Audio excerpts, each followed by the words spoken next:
Fala galera, bem-vindos a mais um vídeo do nosso canal Synthesized Book. O livro de hoje se chama Outliers, de Malcolm Gladwell. Outliers, para quem não sabe, ou com certeza bastante gente não sabe o que esse termo significa, são aqueles fora da curva, os acima da média, ou os fora de série, como a tradução do livro aqui no Brasil nos mostra, né? Mas, segundo Malcolm Gladwell, tem algo muito errado com a maneira que a gente enxerga o sucesso nos dias de hoje. Tem algo muito errado com a maneira que a gente enxerga o sucesso nos dias de hoje.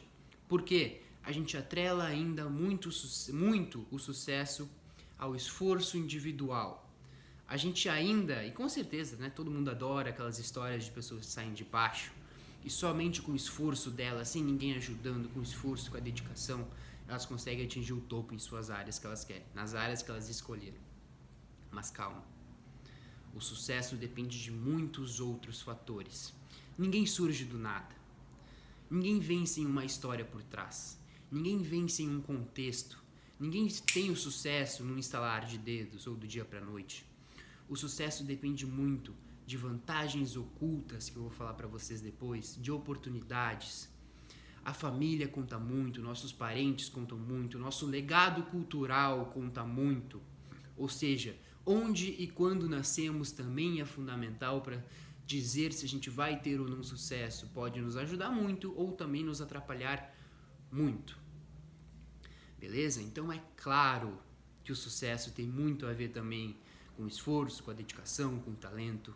Eu nunca, e o Malcolm também não, principalmente o Malcolm nunca vai dizer isso, que isso não conta para o sucesso, que o esforço, o talento, a dedicação não é importante para o sucesso. Sim, é muito importante.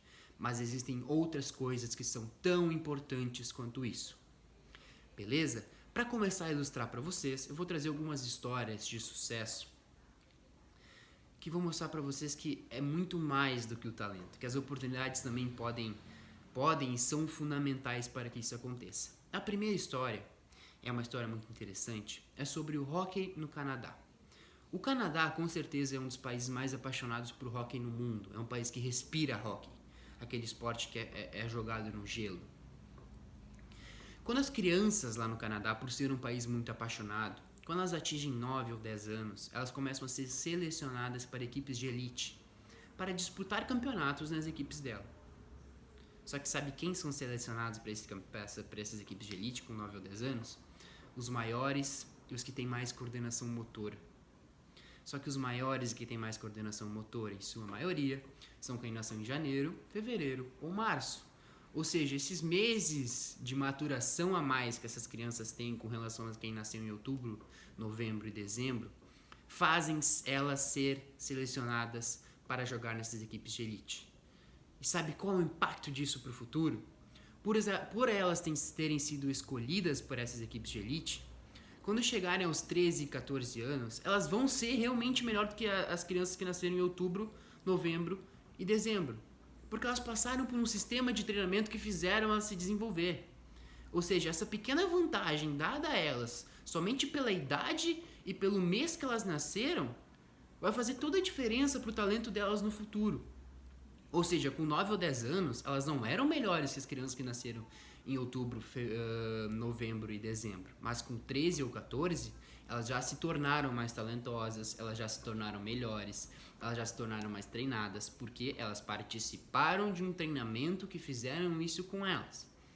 E elas só participaram desse treinamento porque elas tiveram a vantagem de ter nascido em janeiro, fevereiro ou março, ou seja, nos primeiros meses do ano. E por consequência disso, tem tempo a mais de maturação com relação àqueles que são do mesmo ano, mas nasceram meses mais tarde. Então esse é um exemplo de vantagem que explica muito porque as ligas de hóquei americanas tem muita gente nascida em janeiro, março e fevereiro e março. Beleza? Mostrada então essa vantagem, outra vantagem que eu vou falar para vocês agora é com relação às 10 mil horas de prática. Vocês já ouviram falar disso, né? O que são as 10 mil horas de prática? Dizem que alguém só consegue atingir a excelência em alguma área quando praticar pelo menos 10 mil horas nessa área. Ou seja, a pessoa só vai conseguir ser verdadeiramente excelente em alguma área quando tiver pelo menos 10 mil horas de prática. O que isso nos ensina? sobre algumas coisas. Todo mundo conhece os Beatles, né? A banda dos Beatles lá de Liverpool. Pois bem, quando os Beatles não eram famosos ainda, eles receberam um convite de um empresário ou de uma pessoa para irem tocar em Hamburgo, na Alemanha, antes de se tornarem famosos. Só que a rotina deles em Hamburgo era muito puxada. Eles tocavam de 5 a 8 horas por noite, 7 dias por semana. Isso totalizava 270 dias em um ano e meio. Ou seja, era uma rotina muito pesada que os Beatles fizeram. Só que isso, sabe o que isso ocasionou? Quando os Beatles estouraram lá em 1964, eles já tinham mais de 1.200 apresentações. Ou seja, quando eles estouraram, eles já tinham mais de 1.200 apresentações, o que totalizava mais do que as 10.000 horas necessárias. Sabe o que isso quer dizer? Que antes deles estourarem, eles receberam uma oportunidade de ouro para ir até Hamburgo treinar, o que preparou eles para o sucesso que viria depois. Isso quer dizer que eles não são talentosos? Claro que não. Isso quer dizer que eles precisavam de muita disciplina para conseguir aguentar isso? Claro que sim. Se esforçaram muito? Claro que sim. Mas a oportunidade que eles receberam foi tão importante quanto isso para a carreira deles. Ninguém sabe o que poderia ter acontecido com os Beatles se eles não receberem essa oportunidade e não passassem por esse treinamento que eles passaram em Hamburgo. Entenderam como o contexto também faz muita diferença? Pois bem, seguindo então. Nos livros passados do Seja Singular, que inclusive está aqui atrás, do Jacob Petrie, eu falei para vocês que muita gente ainda atrela o QI ao sucesso. Muita gente acha que o QI é o maior preditor de sucesso de todos. A história que eu vou contar agora é de Christopher Langan. Sabe qual é o QI do Christopher Langan? Chris Langan, carinhosamente chamado, 195. Para vocês terem uma noção, o Albert Einstein, tem 150 de QI. Ele tem 45 pontos de QI a mais do que Albert Einstein, que foi um dos maiores gênios que já existiu na nossa Terra. Sabe o que isso quer dizer? Ele é muito acima da média com relação à inteligência. O cérebro dele funciona muito rapidamente. Ele é muito inteligente. Uma inteligência num grau talvez que a gente conheça poucos no mundo são tão inteligentes quanto ele. Mas eu vou contar um pouquinho sobre o contexto em que o Chris nasceu. Ele era muito pobre. Tem até uma passagem dele que fala que ele nunca conheceu uma pessoa tão pobre quanto ele era. O pai dele era alcoólatra e batia nele, na mãe e nos irmãos. E aos 14 anos, numa dessas tentativas ou loucuras que o pai dele fazia, ele estava batendo ou tentando bater nos irmãos dele. E o Chris se irritou com 14 anos, ele já era grande, e desferiu um golpe no pai dele, nocauteou o pai dele. E depois disso o pai dele pegou as coisas e saiu, foi embora e nunca mais voltou. Ou seja, ficou o Chris com a família pobre, somente a mãe para cuidar dos irmãos. Ou seja, era uma infância muito difícil. O Chris se formou no colégio, no ensino médio, e conseguiu uma bolsa em uma universidade muito famosa nos Estados Unidos. Só que por algum motivo ou outro ele perdeu essa bolsa. Ocorreram alguns problemas que os fizeram perder essa bolsa. E ele pediu ajuda para a mãe dele por não ser instruída, ela não soube ajudar. Foi até o reitor da universidade, ele também não ajudou o Chris. E de tanto ele tentar voltar para a universidade, tentar essa bolsa novamente, que era a única maneira dele conseguir estudar, porque ele era muito pobre, ele se irritou, saiu da universidade e decidiu viver sem o ensino superior. E o Chris, durante muito tempo na vida dele, ele passou por muita dificuldade. Ele teve uma vida muito difícil em termos financeiros. Ele fez muitos bicos em diversos tipos de trabalhos diferentes. Ele trabalhou como segurança, ele fez bico como eletricista, ele trabalhou em muitos lugares diferentes. E as pessoas perguntam o seguinte: meu Deus, mas ele não era um gênio? O QI dele é 195, como é que ele não vai ter sucesso? Aí entram as habilidades que também importam muito para atingir o sucesso. As oportunidades que o ambiente dá. O Malcolm Gladwell se refere ao QI muito como a altura do basquete, essa é uma baita analogia. As pessoas com QI baixo são como as pessoas muito baixas que tentam jogar basquete. Elas vão ter muita dificuldade para conseguir ter sucesso. Só que chega um momento em que tanto o QI quanto a altura no basquete atingem uma altura, um ponto, que que já não importa tanto se eles passarem muito. Eles chegaram num ponto ótimo, eles não precisam passar disso. A partir desse ponto, outras coisas começam a importar tanto quanto a altura ou o QI. E o Chris, ele não tinha essas outras coisas, ele era somente muito inteligente. E sabe por que ele não tinha? Porque essas habilidades que correm, entre aspas, por fora, mas são tão importantes quanto para o sucesso, elas são adquiridas pelo ambiente. E o ambiente não ajudou o Chris. Como eu falei, ele era muito pobre. A mãe não era instruída, o pai batia nele. O ambiente não ensinou o Chris a atingir, entre outras coisas, a inteligência prática. E o que é inteligência prática? É saber o que falar, quando falar, para quem falar, para conseguir o objetivo que tu precisa. E o Chris nunca aprendeu isso, entre outras coisas.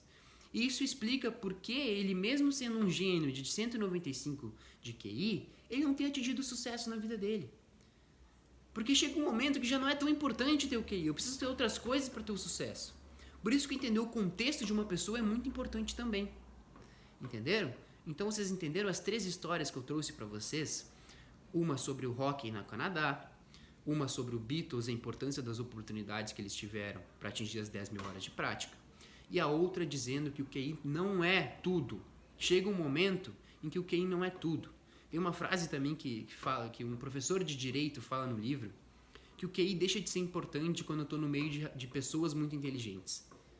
O QI deixa de ter importância quando eu estou ao redor de pessoas muito inteligentes. Aí começam a contar outras coisas. E foi isso que faltou para o Chris Lang. Beleza? Para fechar, então, essa questão das outras coisas que são muito importantes para o sucesso, tirando o esforço individual, todo mundo ouve falar que os chineses, que os asiáticos, na verdade, são muito inteligentes, né? Todo mundo já ouviu isso. Até são motivos de piadinha, muitas vezes, e isso muitas vezes incomoda eles. Mas é uma coisa muito natural a gente se referir aos japoneses, aos asiáticos, chineses, toda a população da Ásia com pessoas muito inteligentes.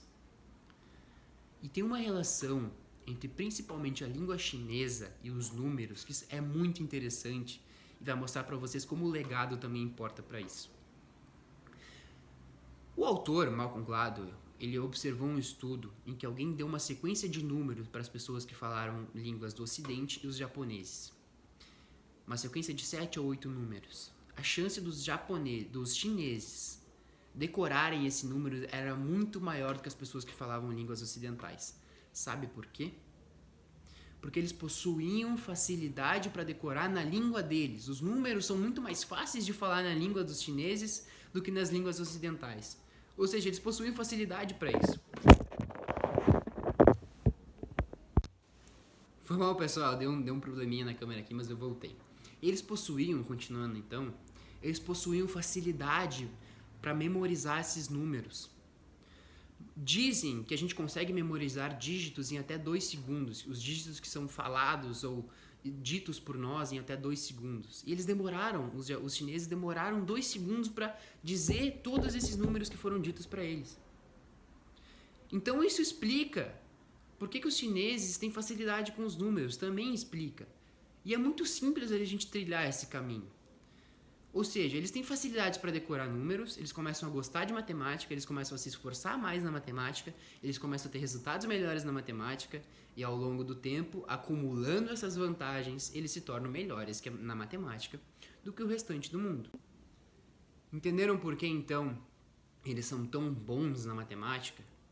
Isso não tem nada a ver com QI, isso é um legado cultural lá de trás que fez eles se desenvolverem, se apaixonarem melhor com relação. E graças a uma facilidade que a língua deles trazem para eles com relação à matemática, fazem eles gostar mais da matemática. E em decorrência disso, eles se tornam melhores ao longo do tempo. Então, pessoal, o que eu quero falar para vocês de mensagem final é que os outliers, eles são muito talentosos, sim. Eles são muito determinados, sim. Eles têm muita disciplina, sim. Todos esses atributos importam. Mas é muito mais importante a gente saber de onde eles são, de onde eles vieram, quais são as oportunidades que eles receberam, quem são a família deles. É muito mais importante entender o contexto para conseguir descrever por que uma pessoa se tornou um outlier. É mais do que o esforço individual. Beleza? Espero que tenham gostado desse livro. Cara, esse livro é muito bom, é fantástico, abriu muito a minha cabeça com relação a isso, com relação a essas pessoas que são acima da média. Indico para todos vocês lerem. Nosso canal está crescendo bastante, isso é muito importante. Agradeço muito para quem está acompanhando, para quem está compartilhando, para quem está curtindo, para quem está mandando comentário. Isso é muito importante para o crescimento do canal. Espero que vocês tenham gostado do vídeo e a gente se vê nos próximos vídeos. Valeu, galera. Obrigado.